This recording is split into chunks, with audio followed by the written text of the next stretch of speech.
out right now really quickly. It looks like everything's fine with.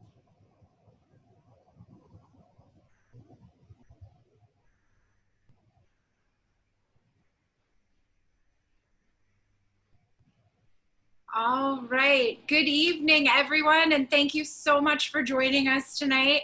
It is a very special evening. Well, I'll start with my introduction. My name is Samia Halaby, and I'm the Community Arts Manager at Goddard Riverside, and I have the privilege of introducing Afro Roots Tuesdays this evening for their very special 8th anniversary season. So it is a wonderful milestone for us this evening.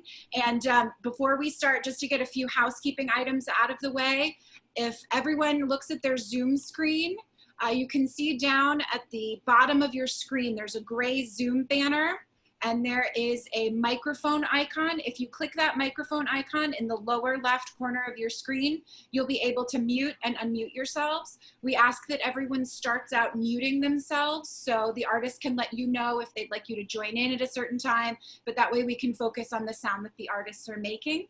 And second thing to know is in the upper right corner of your Zoom screen, you'll see a box of a few little dots. That indicates speaker view or gallery view. For this, we'd like everyone to be in speaker view if you can be. So if you just click that, you can toggle between speaker view and gallery view. Gallery view is when we all look like Brady Bunch together, and speaker view focuses on one person at a time, and that's gonna work a little better for the show this evening.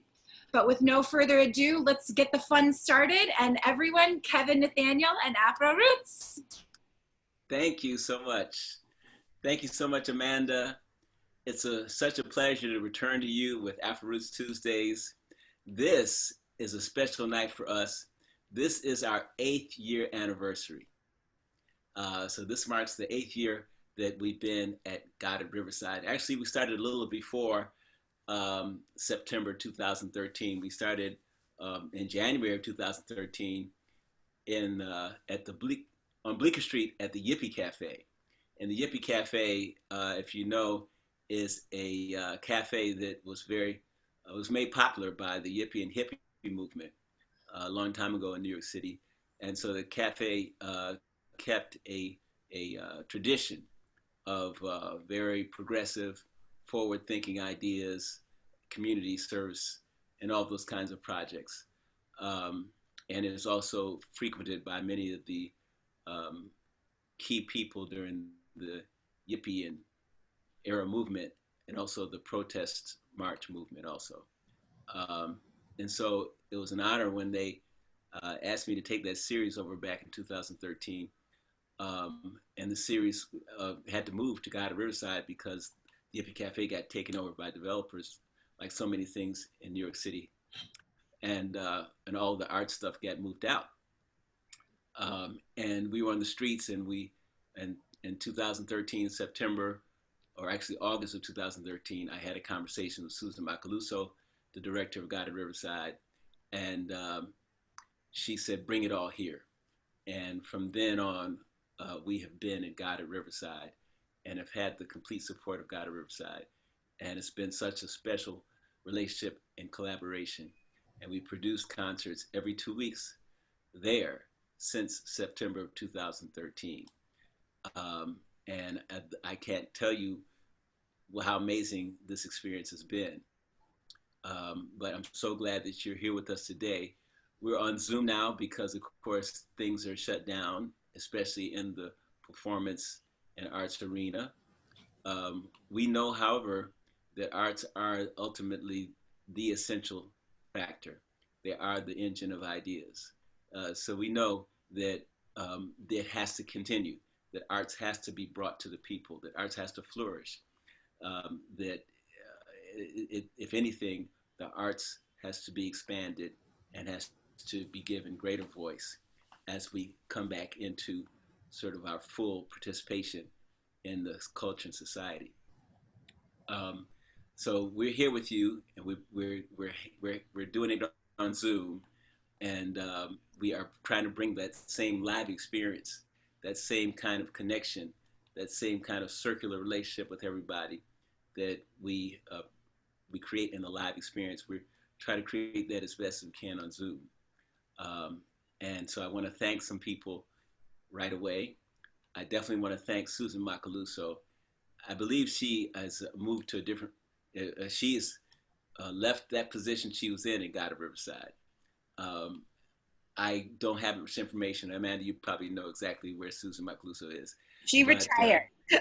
she retired. Yep. So okay, so she's living the good life somewhere, and but all thanks and all praise to Susan Macaluso. She is the one who made this possible by bringing Afro Roots to God of Riverside when we needed a space.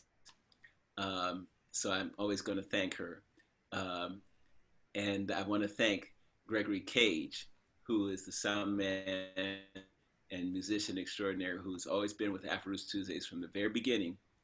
And he came when we uh, made that move from Bleecker Street to God Riverside. And he's been with us since, making sure the sound is correct, making sure that everything is great. He hasn't had to work too much since we've been on Zoom, but we will go back into the live experience. Trust my words, we will go back to that live experience, and he'll be back with us, making sure that the sound is really crystal clear. Um, and then I also want to thank everybody who has been working with Afro Roots, helping to make it happen. Of course, I want to thank Amanda Hopper, who you met already. She is with God at Riverside, and she is actually making everything flow and doing a lot of this work now that Susan Macaluso was making happen. So we give thanks to Amanda Hopper. Um, and I also want to thank all the people who are making any kind of donation to Afro Roots Tuesdays. We do have an option where people donate $1 a month. We do have options where people help us with all kinds of services or anything to help us out to keep the series growing. And also, anyone who helps promote the series, if you tell people about it. All these things are so important. So I want to thank all the people that have donated their services or donated any kind of money to Afro Roots to make sure it stays afloat. And on that matter, some of the people even with us are maybe in the house tonight. One person for sure is Hasan Bakr. So I want to thank Hasan for all the services he's donated to Afro Roots over the many years, and and anyone else in the audience. I'm not looking at the audience right now, but if you're out there, thank you so much. There's a list of names for me to thank, so I want to take the time to do that right now. But I want you to know that we are so thankful. All of your contributions have helped immensely, and so please continue to support Afro Roots. Tell people about it. Um, just tell your friends or post about it, whether it's on social media, and join our mailing list because we have a mailing list and we send out the flyers every 2 weeks about what we're having here. And so if you join the mailing list, you just send an email to kevinandbira@hotmail.com and you will be immediately joining the mailing list. And we have something special every 2 weeks. So we look forward to you joining our mailing list. Um, I'm going to tell you that tonight is, because it's the anniversary night, I wanted something special to happen tonight. And I could think of no better special event for tonight than to bring Samia Halaby. Samia Halaby is a legend in the modern art world. And she has done so many beautiful, not only just paintings, but other explorations in the art world. Um, that I highly recommend anybody really thoroughly check out the work of Samia Halaby. But her work goes beyond art; it goes to the humanitarian realm too. And so, in the real work of a true artist, and that is their deep love and concern for humanity, for humankind, for justice, for civil rights.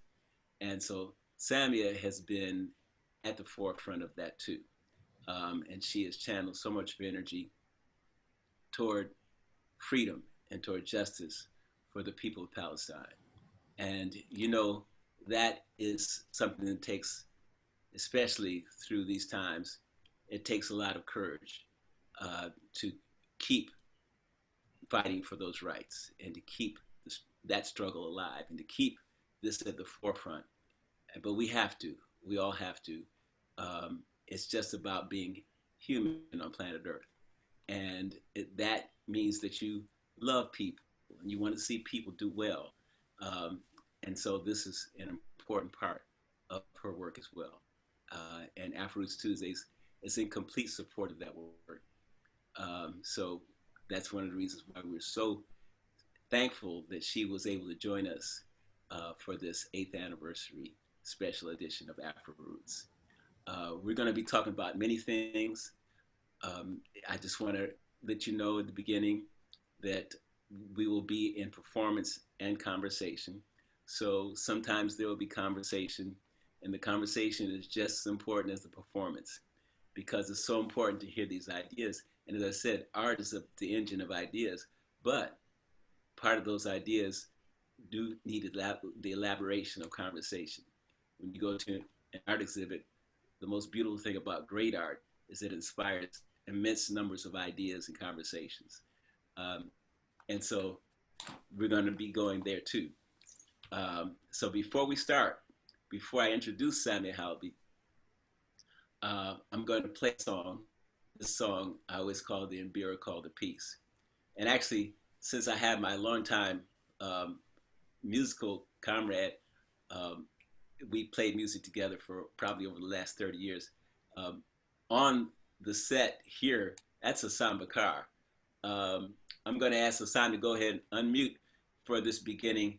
We're going to keep it kind of ambient, but this song that I'm going to do for the opening is called Just a Melody. And Hasan, you would know this is Zimbabwe Palace.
Just a melody. Just a melody. Before you and I ever came to be, we were floating in space. Just a melody. Just a melody. So once you listen to my song, it's been playing for so long. Since long before we ever came to be, we were floating in space. Just a melody. Universal citizen. That's what I came to be. So don't define me. Don't confine me. I just want to live free. Because long before you and I ever came to be,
And for those of you out there,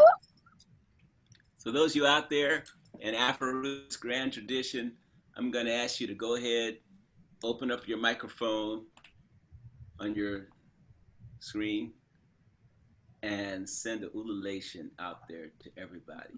Are you ready? It goes like this.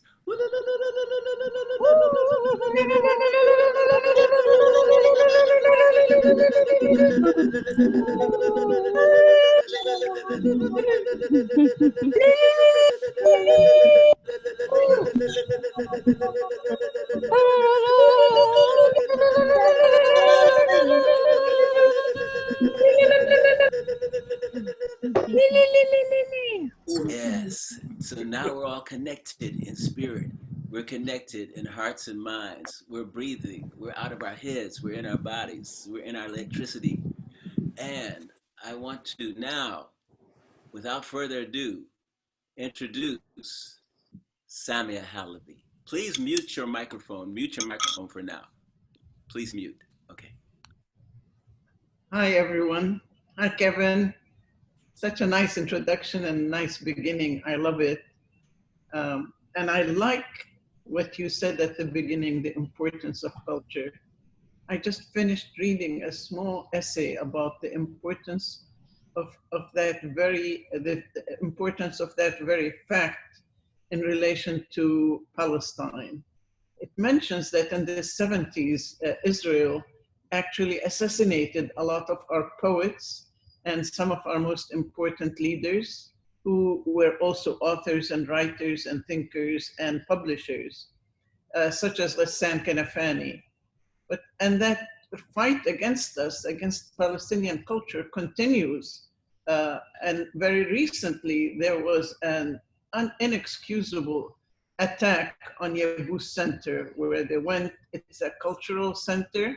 The word Yabus refers to the very first founders of Jerusalem, the Yebusites. And it was a very successful center and very important for the Palestinians living in occupied Jerusalem. And they arrested the director, and pretending to search, they destroyed a lot of equipment, forcing files open that essentially were not locked, but created a lot of damage, arrested her and her husband, and put them under questioning. That kind of thing continues in Palestine, the attack on art and culture. Only a small part of the horrendous attack on us, on Gaza, on Palestinians everywhere. So I take opportunity to mention that, and I thank you for allowing this freedom to speak, which is often not easy to do in this country. So introduce myself, I'm a painter. I was born in Jerusalem. In 1948, we had to leave Palestine under threat. And my father moved us to Beirut. And from there, we moved to the US in 1951. And I have been living in the US since then. And there isn't a day that goes by without me remembering that I was separated from my home and my country by force, and that I would like to go back, and I have a right to go back. So I support 100% the right of return. So I want to introduce the fact that I did painting mostly, and at some point in my life, I said, if I'm a painter of my time, I should use the technology of my time. I studied art history, and all history of all parts of the world is important to me. So I thought, if the Renaissance artists such as Leonardo and Michelangelo had the daring to dissect cadavers when they had no idea, and when there was the reactionary priest Savonarola who could have made life very difficult for them, then surely I have the courage to do some research on technology and use the technology of my time. And I bought an Amiga and started with an Amiga. And we will show you some of these a little later on. But first we're going to, I think, do some collaboration. Kevin, you want to take it over and talk about what we do?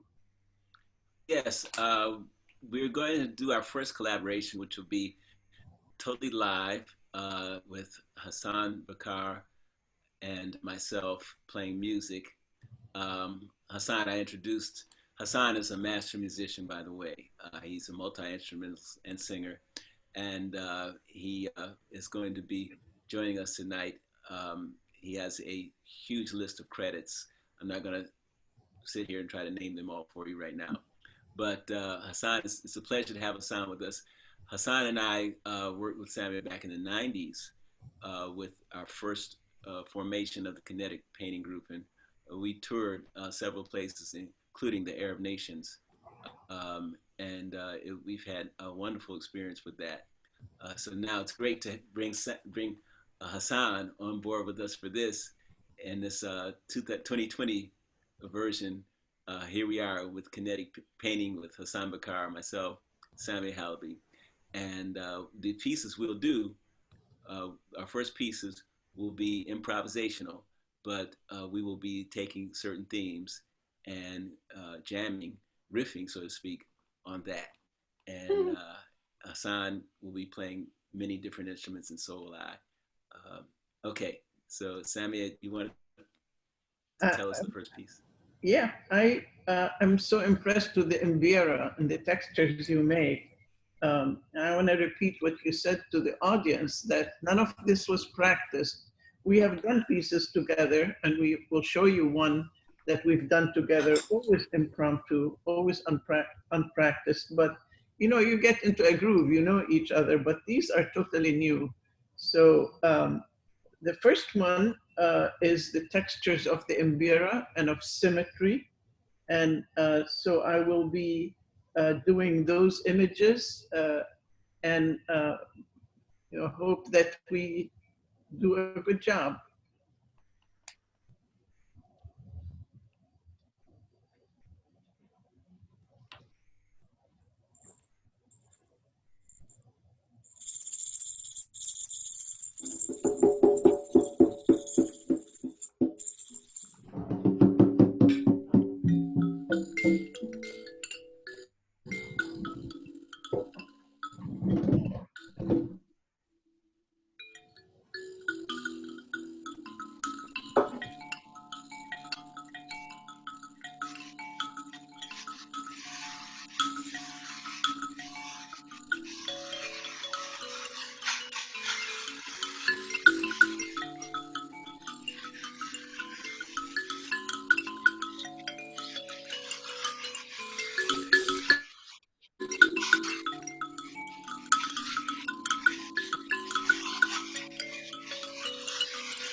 Shall we do another piece?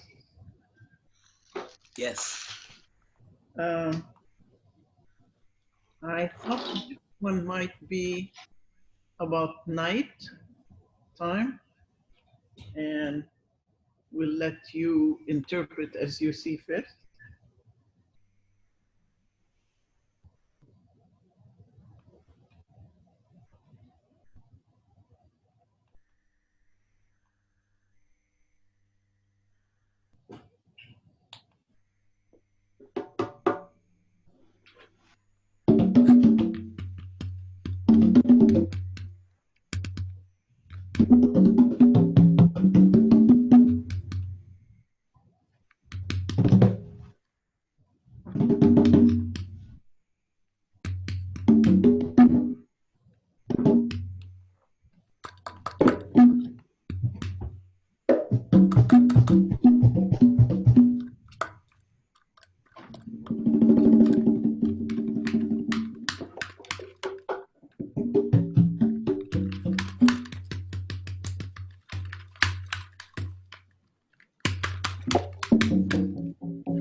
Great music.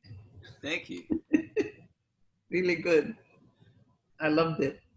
Thank you. I lowered the lights. I don't know if it affects everybody, but it seems to have affected the projection from our side. So Kevin, should I show some people my primitive early stuff or should we do another performance? Well, actually, I like those pieces so much that I feel like we should do another performance. But at the same Okay. time, before we do the other performance, I do want to ask you something about uh, exactly what are you using to do what you're doing right now? Well, it's embarrassing, but it's an old computer. It's a laptop that dates from the 90s.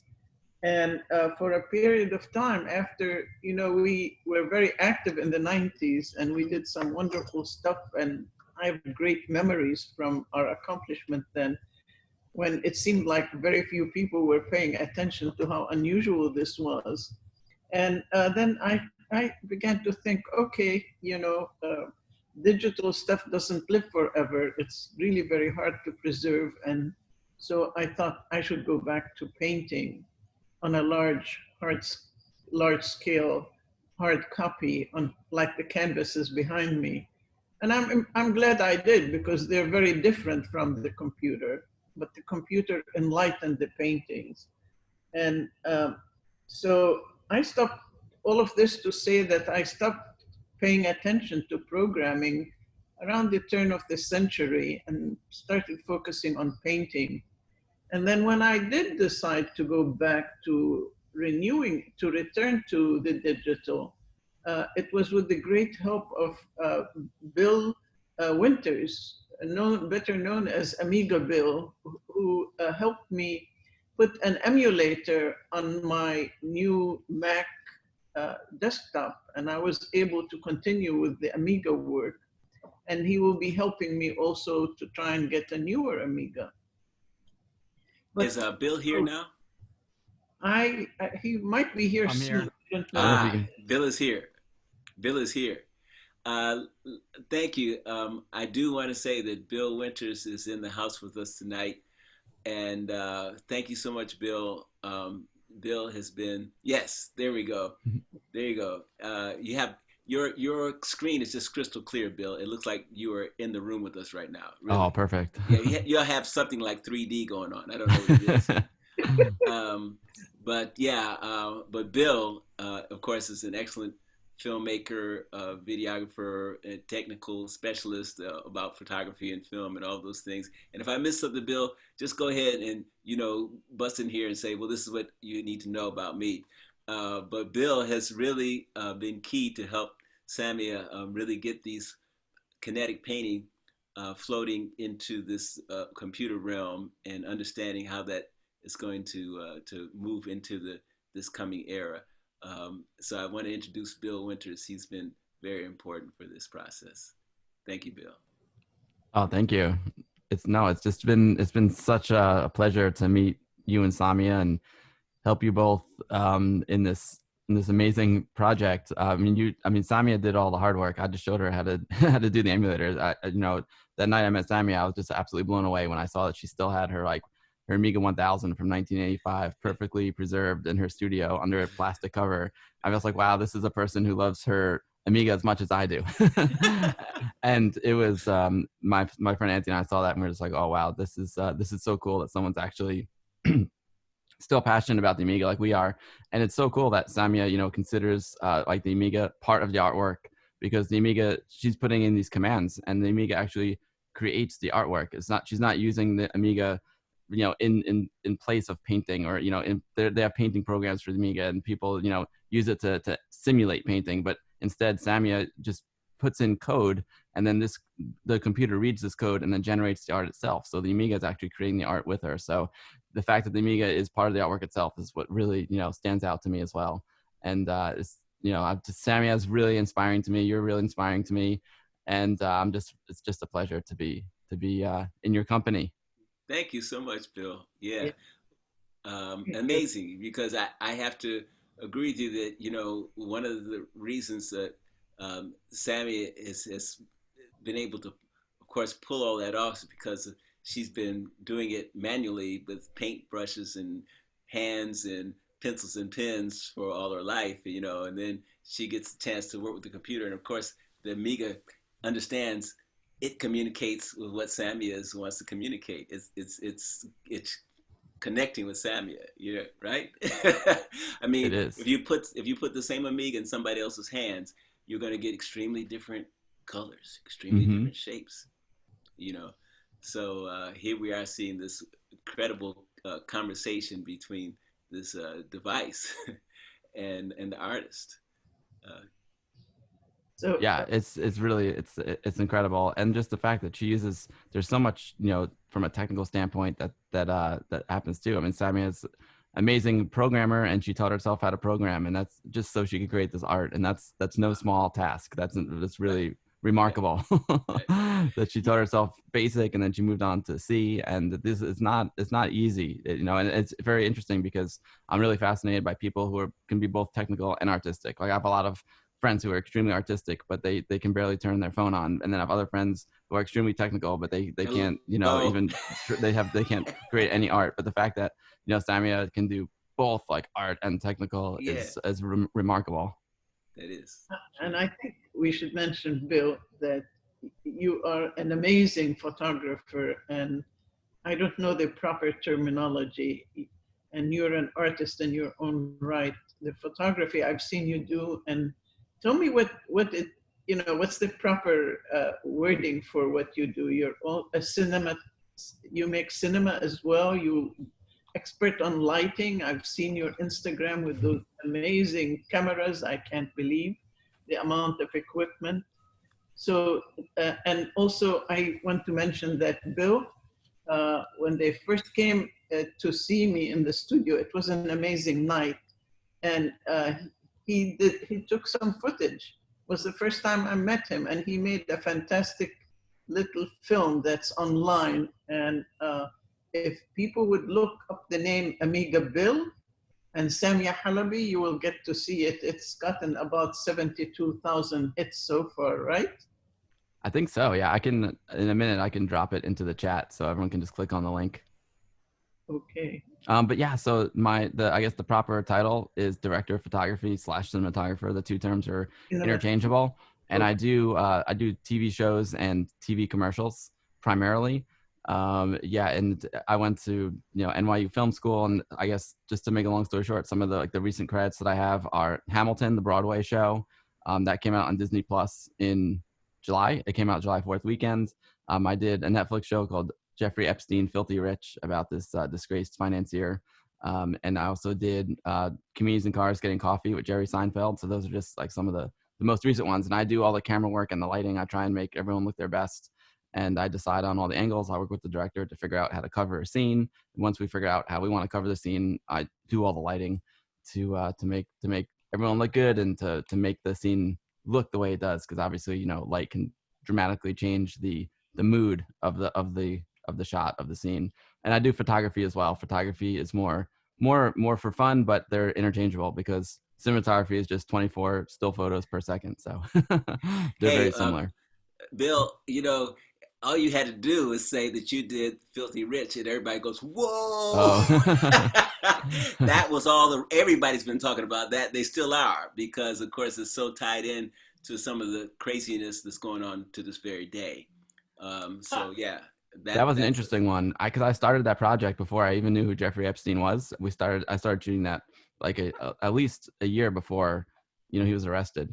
So it was a really interesting learning experience, and I felt like a detective. It was also pretty scary because he was still alive when I was shooting it, and it was really difficult to shoot because all these women who he abused were telling their stories. And first of all, it was extremely emotional for them to tell their stories, just to get on camera and tell their stories.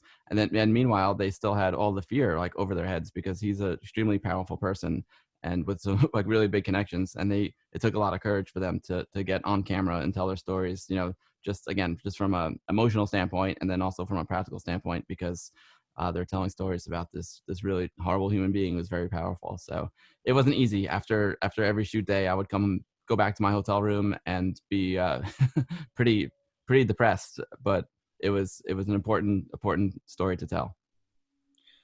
Thank you so much. Yeah. And so, you know, on the lighter side, but everything's connected. You know, I want to let you know everything's connected. So this is all part of the story. You know, Samia has been telling you from the get. She's been telling you that she's been fighting for civil rights, that she has been speaking out for freedom and justice for Palestine. But I'm going to tell you, every occupation is connected. Wherever there's occupation, is connected to other occupations. You just have to draw the line and find where all those links and all those monies go into some of the similar channels and the people that know each other.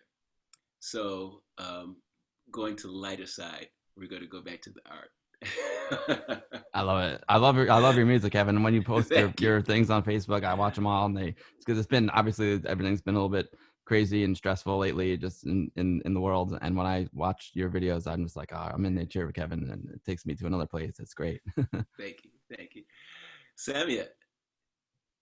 What shall we do next, Kevin? We shall do whatever piece you have in store for us, and give us the image, and we'll run. We're going to do collaboration? Yes. Okay.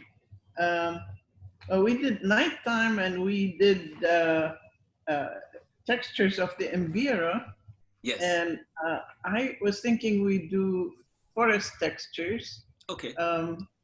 And then sometime later, I want to make you do a street scene in New York that is crazy, or some other city of people out shopping, chatting, Saturday, go really crazy with it. Okay. So what do you want to do first? We'll do the forest. All right, here it comes.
Kevin, let's do a few Amiga, then save the end for some really wild stuff. Sure, yeah. We'd love to move on with that and do some of the Amiga there. You are now. Wait a minute. Were you just using the Amiga now, or is that a different computer? No, this is a PC laptop dating, I didn't finish telling you, dating from the 90s. And I've tried every which way to copy the program out of this machine. I have copies of it that are not quite as complete, but I have to figure out how to update them to the new Windows system, and at which time I'll be able to work more on them. It's a lot of work to update it, so I'm not sure what I'm going to get. I'm seeking help and getting some, but it's a very difficult task. So it's a Okay. problem. As long as this Toshiba works and a few other old laptops that I've accumulated work, then we can use the program. Otherwise, it's kind of getting iffy. Okay. Survive. Sounds good. Good. Okay, so yeah, we can go on to that other thing. And let me ask you, Samia, for the benefit of the people who might not know your work, where can they follow your paintings or exhibits or anything that where they can find what you're doing around New York City, around the world right now? Well, you can Google my name and Uh-huh. you will see a lot of paintings. Google the name and then hit image and you'll see a lot of stuff and lots of web pages and reviews and gallery information. A YAM gallery, AYYAM, which is located in Emirates, United Arab Emirates, with which all us Palestinians are very angry right now because they officially recognized Israel and normalizing relations with them. Our BDS leadership is asking us to uh, uh, uh, boycott the UAE government, and I'm going to culturally do a cultural boycott, not of the dealer and of our friends there, but of the government. And so I'm going to sign that. But all governments somehow or the other are betraying us all over the world. Um, Not all, but definitely someone should start a BDS against the US, in my opinion, and not against the people, but against the government and its behavior and those who rule. And Absolutely, I agree with that. uh, I agree with that. I'm sorry I go on a tangent, but I'm thinking of that, as I mentioned, a Yam Gallery who's represented me for many years. And I'm very happy about my relationship with them because New York was very, very difficult for me to break the barriers against Palestinians here. And especially for me as a political mouthy person who expresses their opinion both in verbally and in writing and in action. So uh, moving to Arab galleries made life much easier and actually brought my name up, and I owe the gallery a great deal for that reason. Um, Also, you can go on Instagram. I have an Instagram, and I like to keep a dialogue with people who come and like what I'm doing. Ask them sometimes to express their views about the artwork or tell me if it's good, bad. Sometimes they love it and I keep working on it and then they're disappointed. So I enjoy that dialogue. I enjoy hearing from people what they think and how they feel and what they criticize. I ask people, when I ask people how to title a painting, it brings out some fascinating things because they tell me what they see in it. If I told them, tell me what you see in this painting, I don't think I'd get the same answers. But so you go to Instagram under my name, I think it's Samia Halaby, and that's that, and you'll see many paintings I've been posting for a long time. Sammy, I have been thinking about this because as an artist, of course, your work is expressing ideas. And have you dealt with, and because you said you found a better relationship going to the Arab Gallery, have you found censorship to be a problem?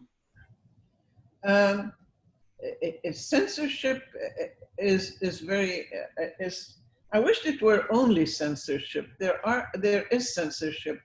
We had there was someone who wrote an article about me, uh, and we worked with him, my assistant and I, and we did our best to really keep the article vibrant, and it was working. I had to compromise. The author compromised. It was hyperallergenic, and then when it went to the editor, he just dumbed it down completely. He removed all the color images. You know, if you see it, you know, it was really a slaughter job. So I've dealt with that. I've dealt with pure silence and rejection. Of course, in New York, art world is not very open to Palestinians. So, but coming back to the artwork itself, yes, there are ideas in the artwork, and I decided, and this is important, because many people ask, where is Palestine in your work? And I think it's an important question to answer.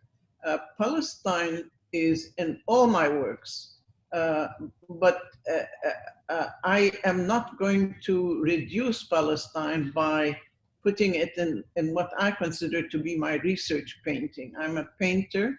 I don't care where others put me, in what cubbyhole or subcategory.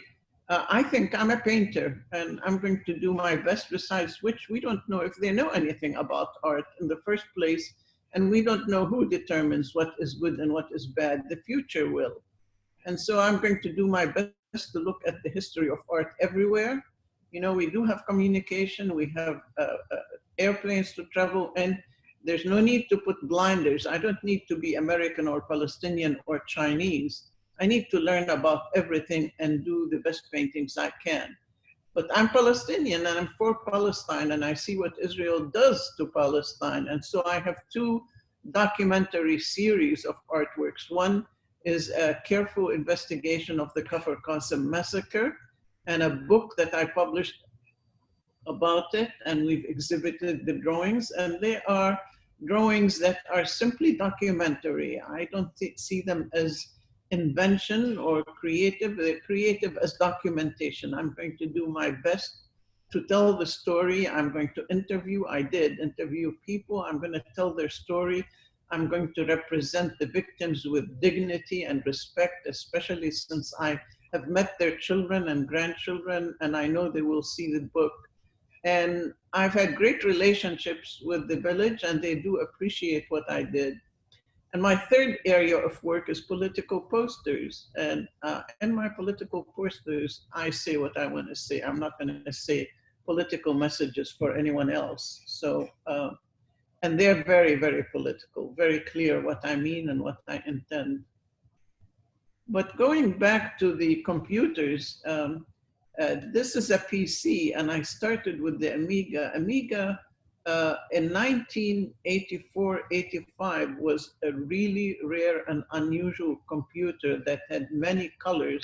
The PC at that time only had 4. So when I started paying attention to computers and computing a long time before that, my sister bought an Apple II, and I had the opportunity to play with it one time. And I was just then persuaded that I can buy a PC, a personal computer, and use it.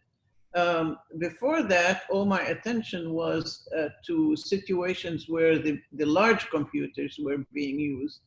So I came shopping for a PC, and I found the Amiga, and it was so versatile and so wonderful and was so advanced.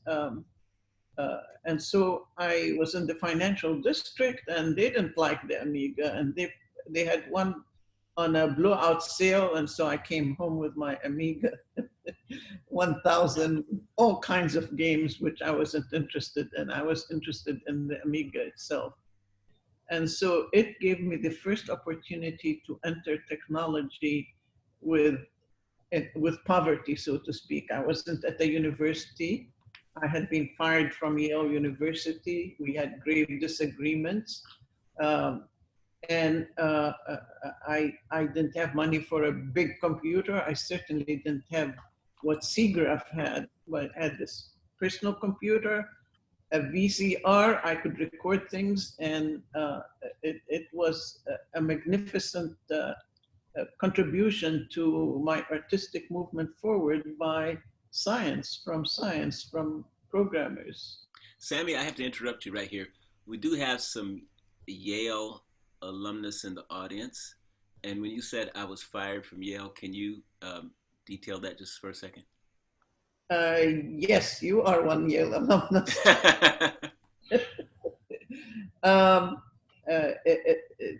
10 years, I was before my 10 year were over, they decided to get rid of all the women. I was also turning more radical, more left thinking.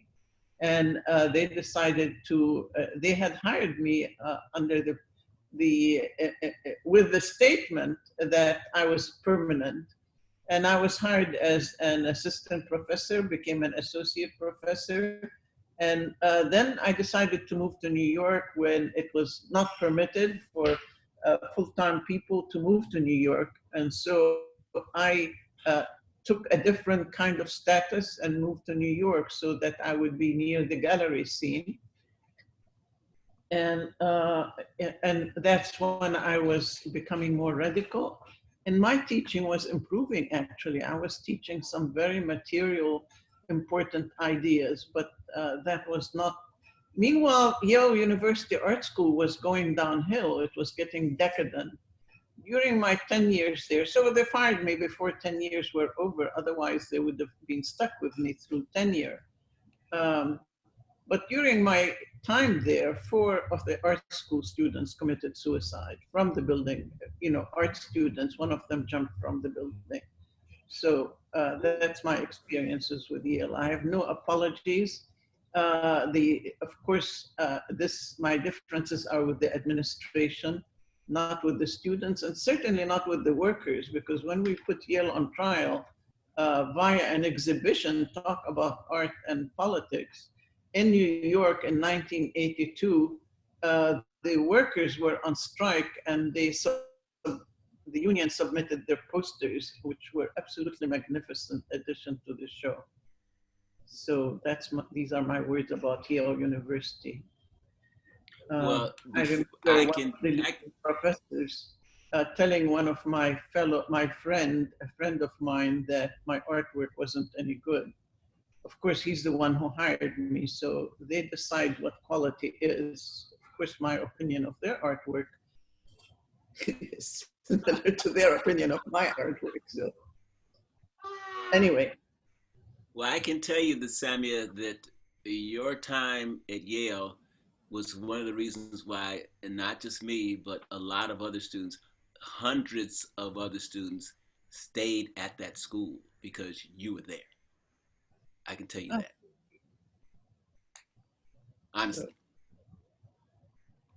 So that's great. Confessions online. Right. Well, thank you. I know that students were writing for me during the grievance procedure, but they wouldn't let me see any of them, which was unbelievable. But that's it. So enough is enough. Let's not waste our breath on something like Yes. that. So the Amiga performances. Yes. So Okay. when I started using the Amiga, it was so much fun, and I just got totally absorbed. It absorbed my time probably every day from morning till night. I wasn't even eating practically. And my first, I bought it in '86, and by late '87, I had done already at least 20 or 30 pieces. So most of those early pieces date from 1987 and 87. I don't think there were many from 88. By 89, I was trying to do this other program that I performed here. One of the things about the Amiga, let me show one and then I'll talk some more. So Amanda, if you would show number 1. Absolutely. Thank you. You can reduce me. The artwork is more important.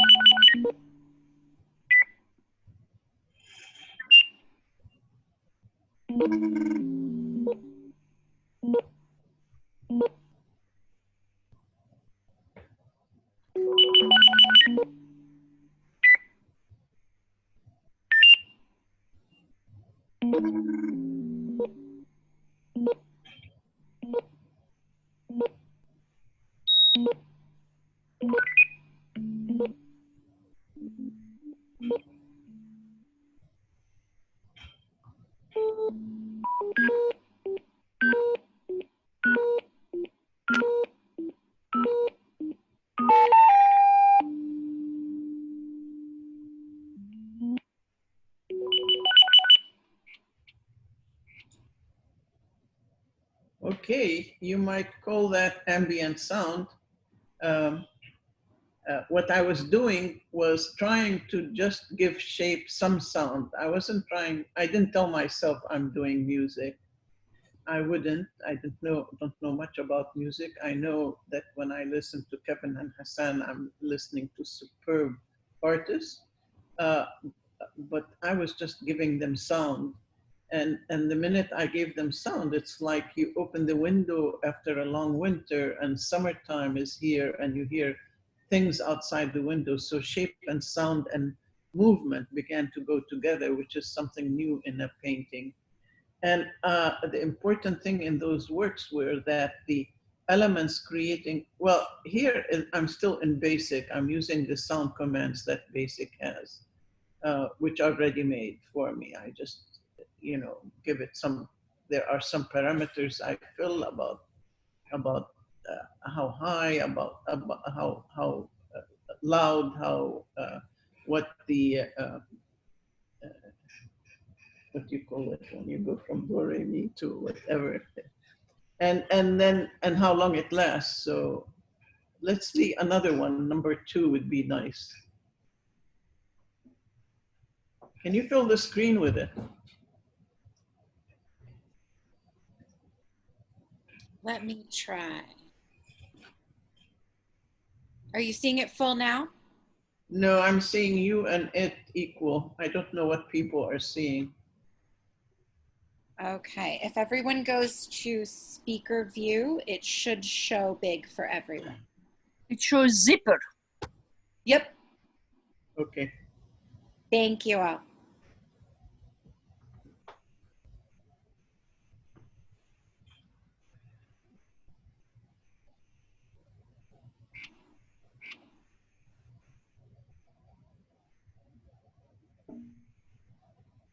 Okay, could you show the next one? Number 3.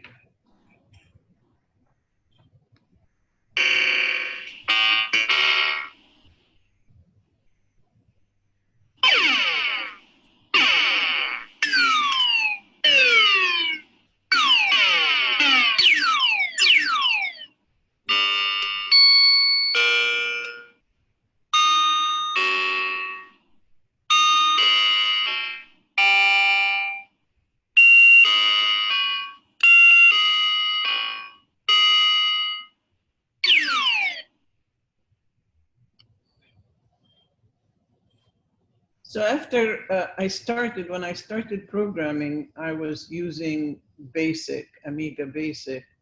And then when I started, I felt dissatisfied with Basic because perhaps I didn't know enough.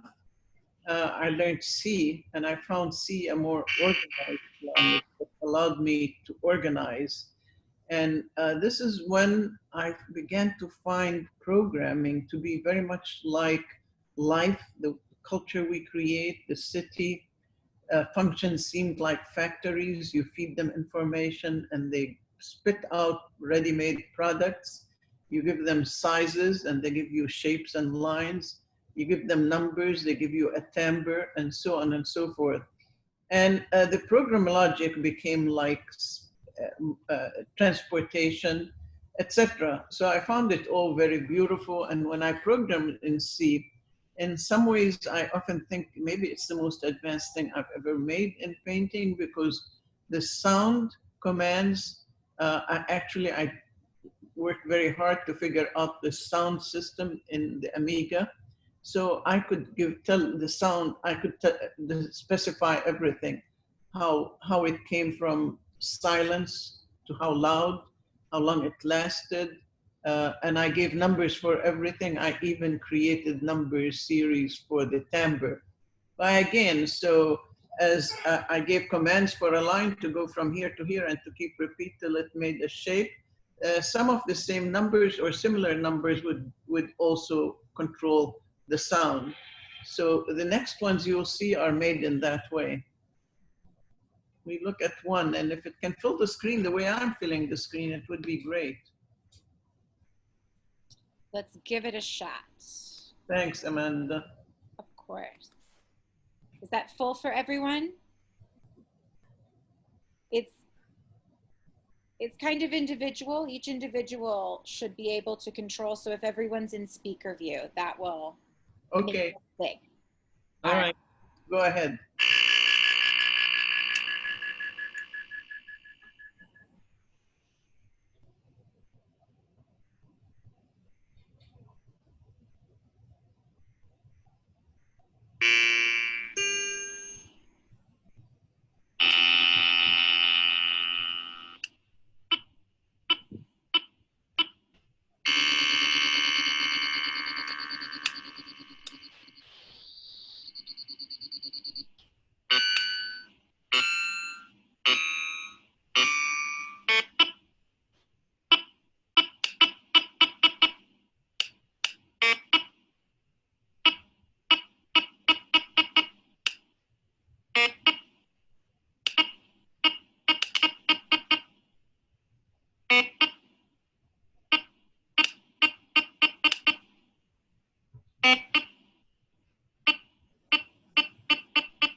The title, Ni'ihau, is the name of an island in the Hawaiian chain that is wholly owned by one man and his family called Robinson, I believe.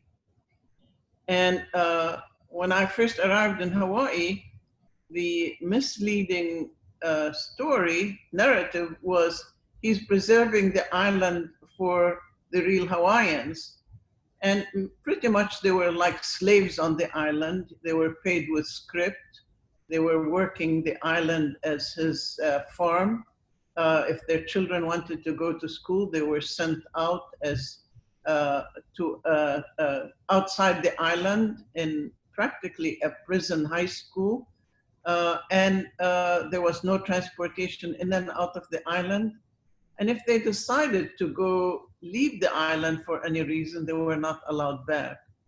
Meanwhile, you go to Waikiki, the tourist area, and tourists could pick up seashell necklaces made by hand by the Hawaiians on Ni'ihau and sort of live the delusion that the Hawaiians are still living like Hawaiians rather than slaves in Ni'ihau. So I made a work of art at the University of Hawaii called For Ni'ihau from Palestine, which got me in some trouble, but was worth it. So my sincere love for the Hawaiians, I think they deserve, I support their national rights and their rights to liberation and self-determination. So this piece speaks to that by its title. Okay, maybe, I don't know how the time is going. Is there time for another one, Kevin? Yes, there is time. We have time for another collaboration. And okay. Is there time for another Amiga, or should we do the collaboration instead? Well, actually, there's time for both. So, whichever if you have another Amiga that you want to show us, definitely feel free to. Yeah, there's one called Bird Dog, Amanda. We can skip everything. Well, let's do Bird Dog and then we'll do another collaboration, live collaboration.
Wow.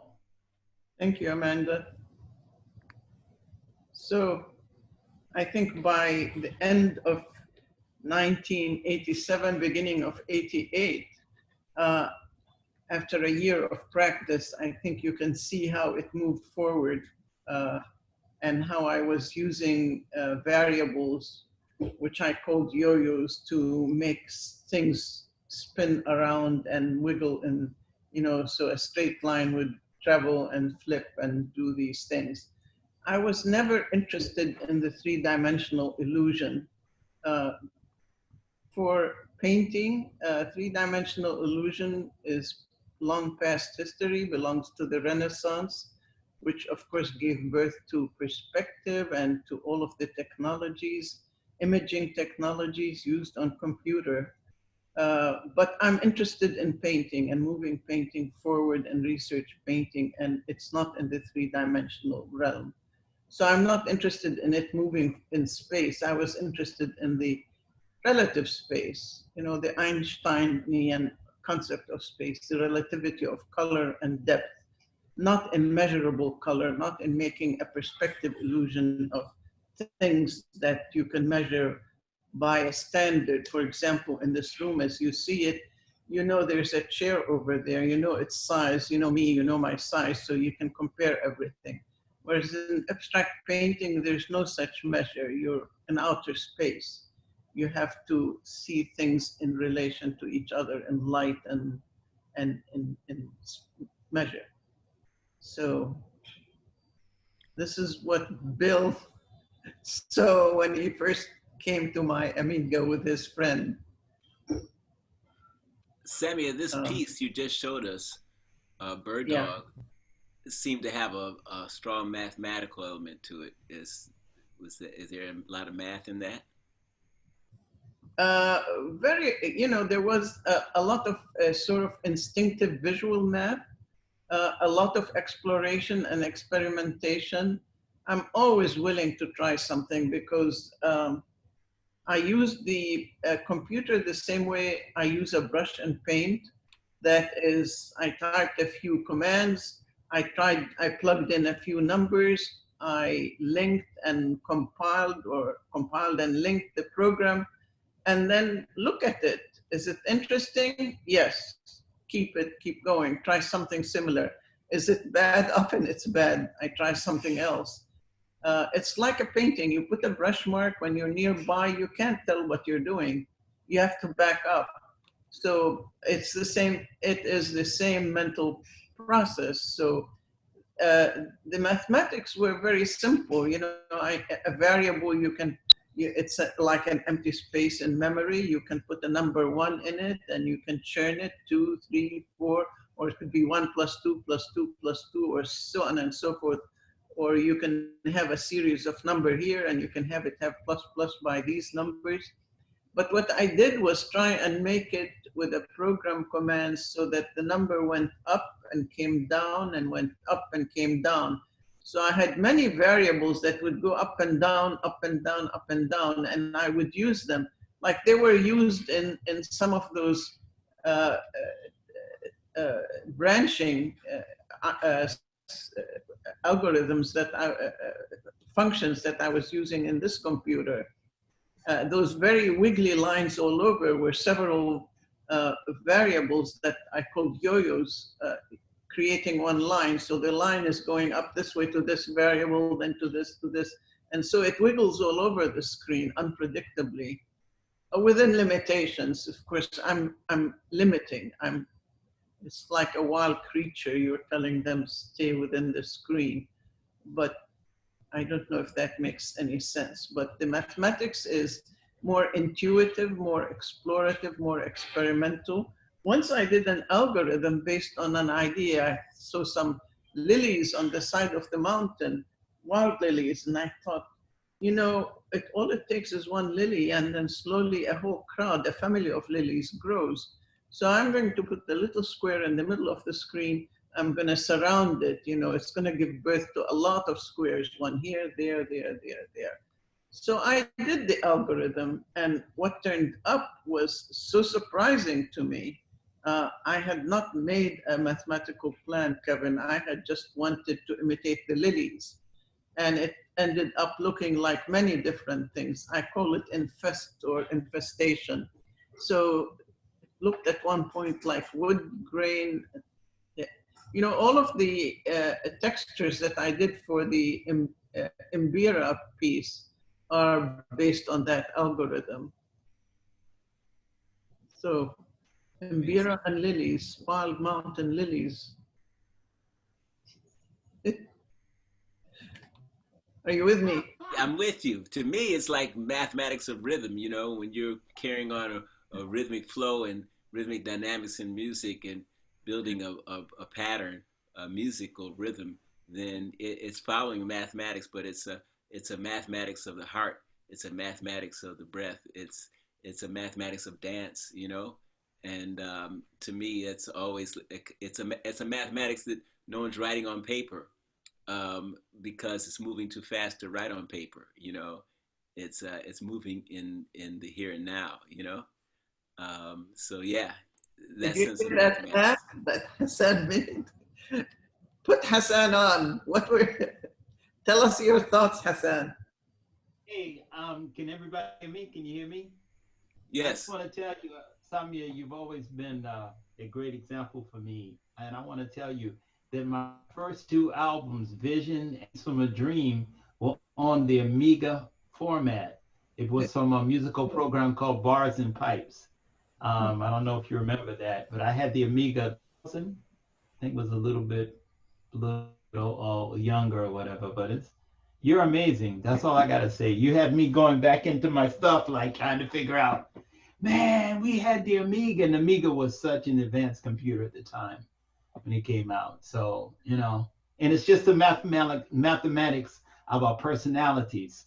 It's supreme in the fact that when you have the right numbers, it just adds up to a wonderful formula and equation. So again, I thank you, and I'm just so happy to be a part of this collaboration. Yeah, well, it's a great pleasure to see you and Bill and Kevin. Just great. Yeah, we spent a lot of time running around in Syria, Jordan. That's in Aleppo, bring back Aleppo. Palestine. So Samia, we're gonna do another collaboration, or? Yes, we are. If you are up for it, and the audience hasn't disappeared on us. We're here for it. Okay. I was thinking we do shopping. It could be Saturday night. It could be afternoon. No, afternoon. Think of Canal Street, how it used to be with 1 million people shopping and happy, and a sunny afternoon, and just everything going. And let's just be very unpredictable in everything. Total ambient music, you called it? Ambient everything. I hear you. Okay. Music to you. Okay, I'm gonna start. All right. Yes.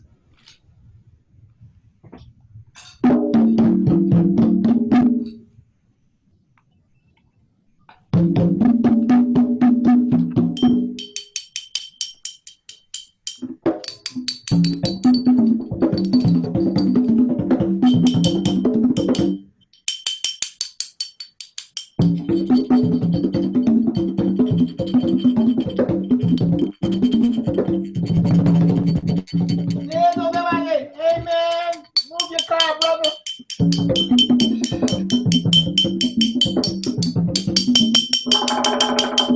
Yo, what's up?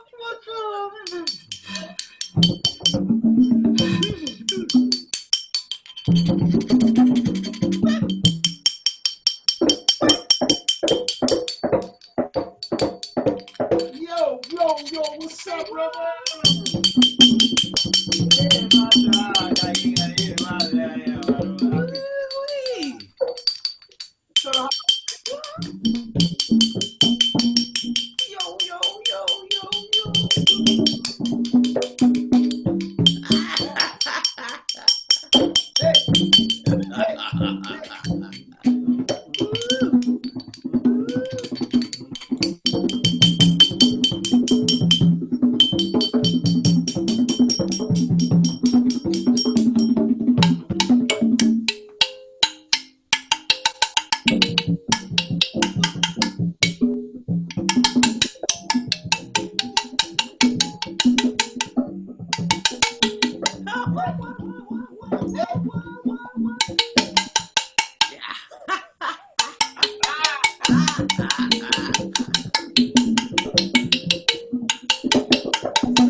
Yeah, right now.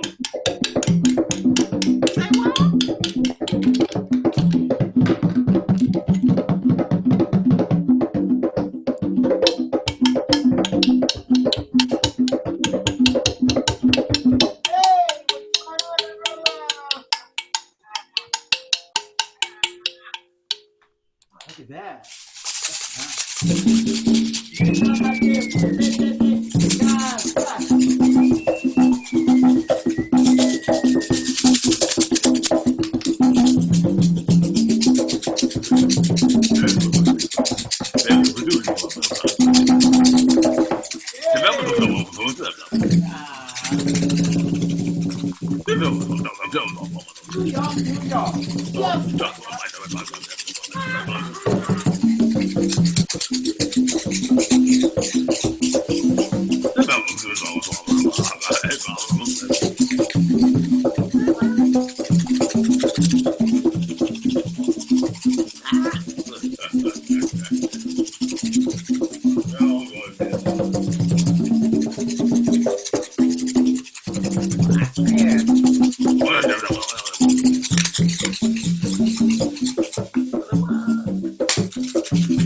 Oh no, man.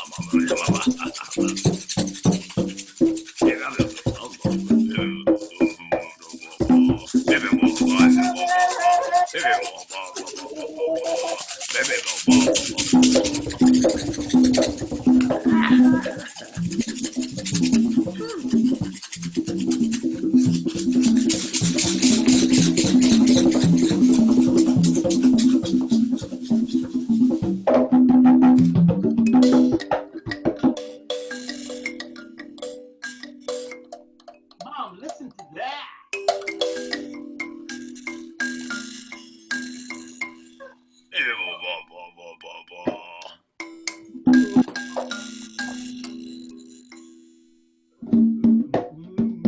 Hey. Ah.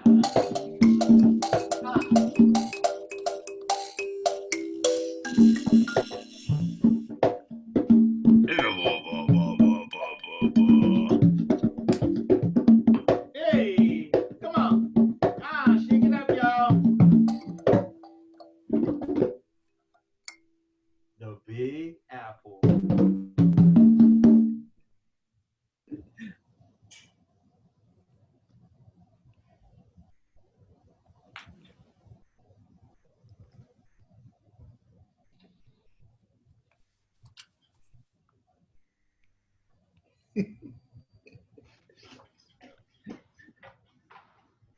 You want to move your car, buddy?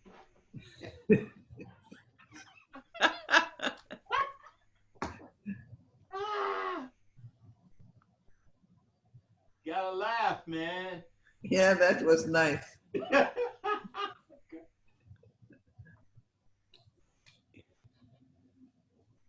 So Samia, Yeah. do you still have the piece rhythm that we can do live? Yes, I do. Let me get ready for it.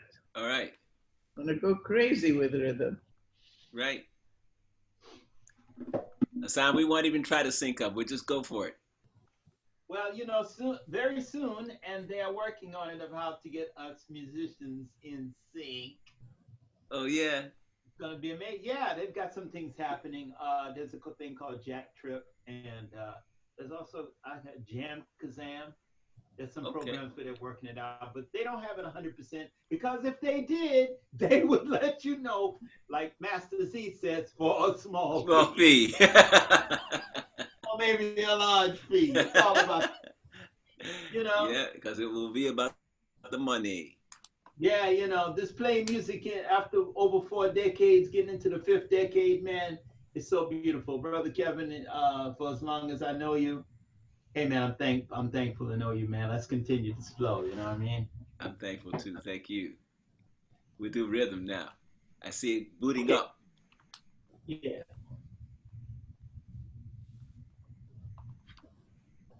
I'm going. Okay. Oh. You can start.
That was wonderful. Thank you. Thank you, Samia. Our gimbal went a little cuckoo at the end, but that's okay. It's live. Thank you for having us, Kevin.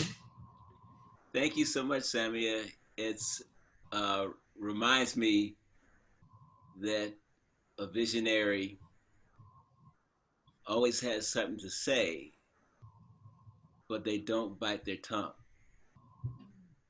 and their words inspire generations to come. Well, thank you. And your paintings, your vision,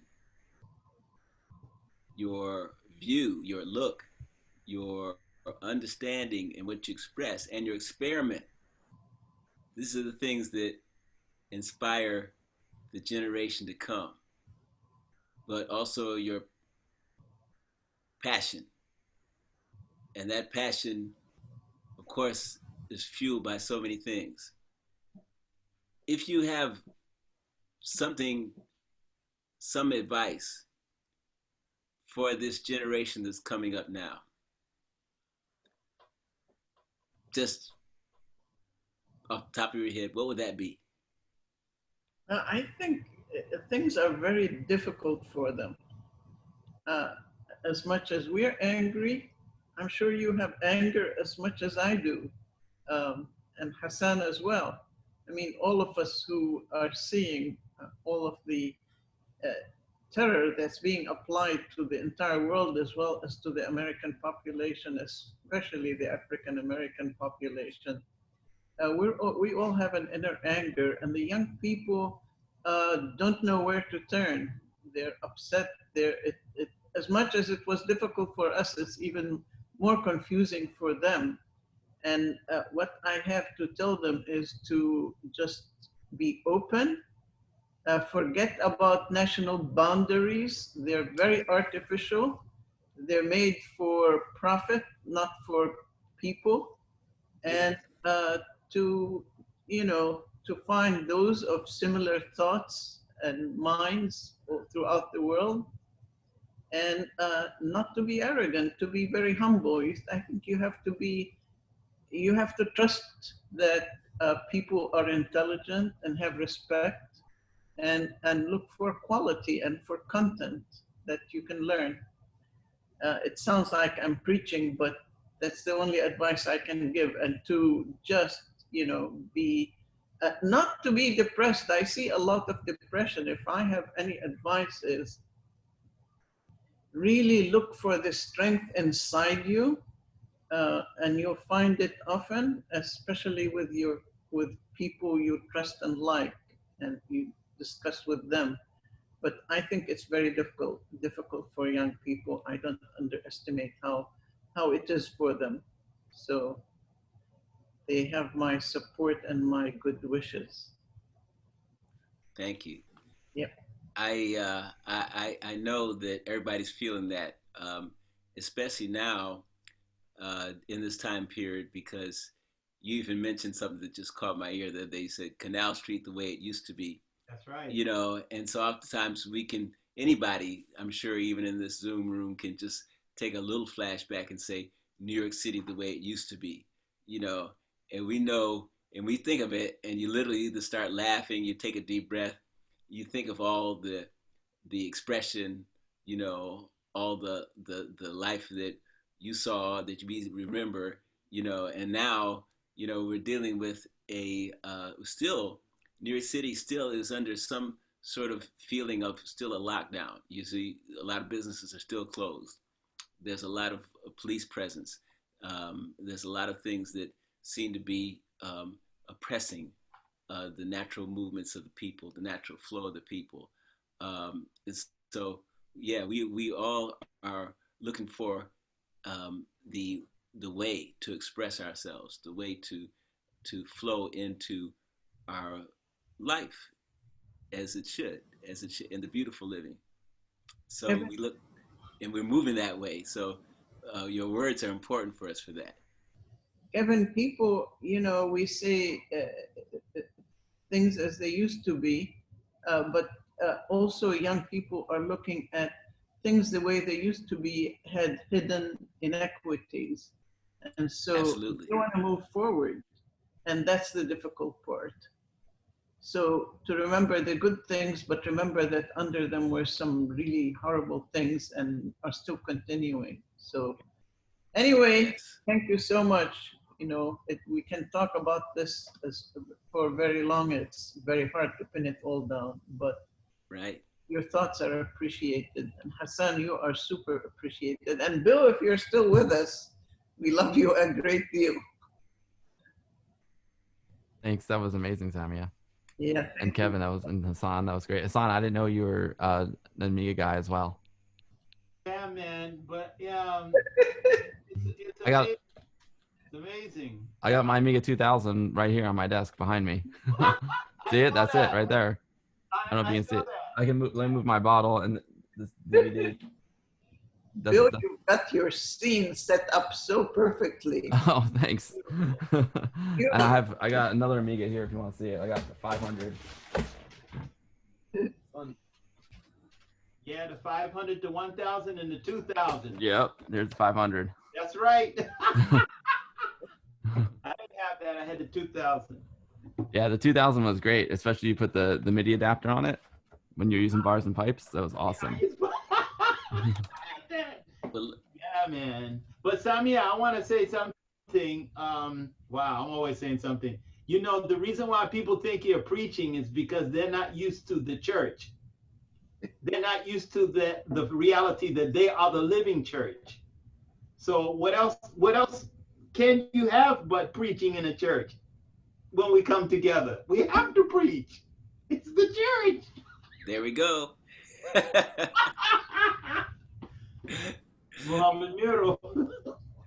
That laugh is worth a ton of words. You had a great time down there in Florida. It's much hotter than here. Yeah, we're nomads, you know, wherever we go, they love us, we're happy.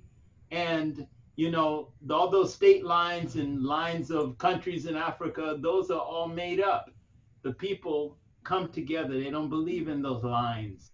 Yeah. We are together. Don't separate yourself. Don't separate yourself from your family. Yes. Well, I want to thank everybody for coming out today. And matter of fact, I'm going to go ahead and go into gallery view so I can see all the beautiful people that came here today. And oh my goodness, George Gibson is in the house. Wow. And KB is in the house. And a lot of amazing people are here. Thank you for coming out. Thank you, everybody. We have had such a special night tonight, our 8th anniversary of Afro Roots Tuesdays, and bringing Samia Halaby here with us. I want to special thank certain people. I want to special thank Susan Macaluso. And I want to special thank Amanda Hopper. She's with us right now with God at Riverside. And I want to special thank, of course, Greg Cage. He's not with us right now, but he will be as soon as we start going live again, and we will. And I want to special thank each and every one of you for being with us tonight. Special thank, of course, Hasan Bakr for being with us tonight. Thank you, everyone. The music and kind and wisdom. So we'll be back in 2 weeks. Please follow what Samia is doing. As she said, just Google Samia Halaby. You'll find where to find the paintings, where to find the projects. And please, if you're not on the mailing list for Afro Roots, join the mailing list by sending the email address. And Samia, are we good? Are there any last words? Did you like to say any goodbyes, or are we good to sign off? We're good to sign off. Okay. I see many of my family are here. Thank you for coming.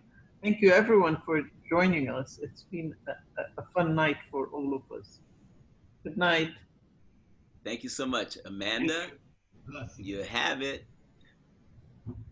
All right. Good night, everyone. Thank you for joining us.